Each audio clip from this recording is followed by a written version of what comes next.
All right, welcome back. Today we're going to break down a really core concept in Buddhist philosophy, the middle way. And more importantly, we're going to look at the practical roadmap for actually walking it, the Eightfold Path. So let's just dive right in. You ever feel like you're caught in a tug of war, pulled between grinding yourself into the ground at work and then doing absolutely nothing at all? Or maybe between saying every single thing on your mind and just staying completely silent?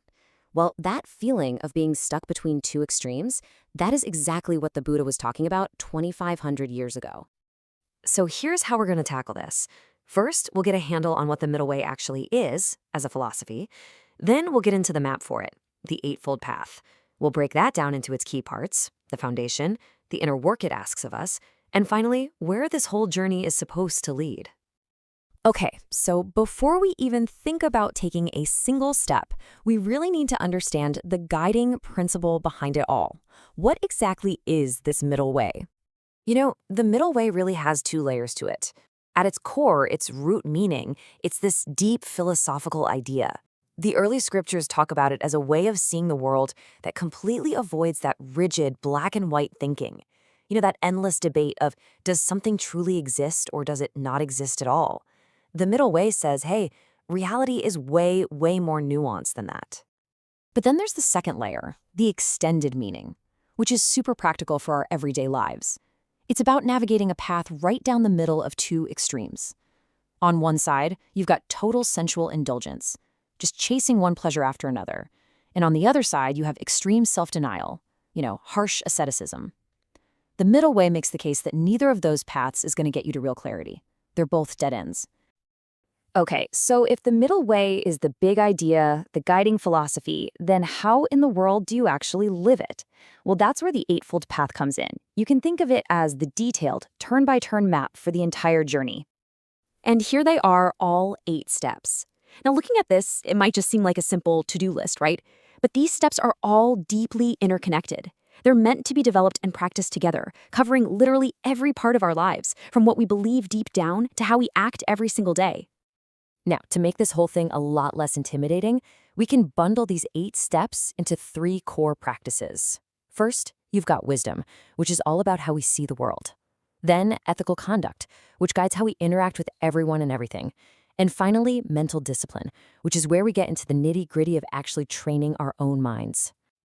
So any good journey, any solid structure, starts with a strong foundation. And for this path, that foundation is wisdom and ethical conduct. It's about getting our perspective and our actions aligned first before we can even attempt the deeper inner work. It all kicks off with wisdom, and you can think of this as calibrating your internal compass. Right view is about really understanding some foundational ideas like karma and the nature of suffering. And right out of that view comes right thought. This is about actively cultivating intentions that are rooted in things like compassion and non-harm, instead of just letting our minds run wild with greed or anger. Next up is our ethical conduct, and it starts with something we do all day, every day, talking. Right speech is incredibly practical. Yeah, it means no lying, obviously, but it also means steering clear of gossip that divides people, avoiding harsh words that are just meant to hurt, and cutting out the meaningless, idle chatter that just fills the air and our minds with noise. And of course, this ethical framework goes beyond our words and into our actions. Right action covers the big ones. Don't kill, don't steal, and avoid sexual misconduct. But here's the part that really brings it into the modern world. Right livelihood. It's a call to earn your living in a way that doesn't cause harm to yourself or to anyone else. It really makes you think about your career, doesn't it? Okay, so once that foundation of wisdom and ethical conduct starts to feel solid, the path takes a turn, inward. This next phase is all about the inner work. It's about training the mind itself. And this inner work is a really active process. It's not passive at all. Right effort is about consciously preventing those unhelpful thoughts from taking root, while at the same time cultivating the good ones. Right mindfulness, well, that's the practice of being aware, right here, right now.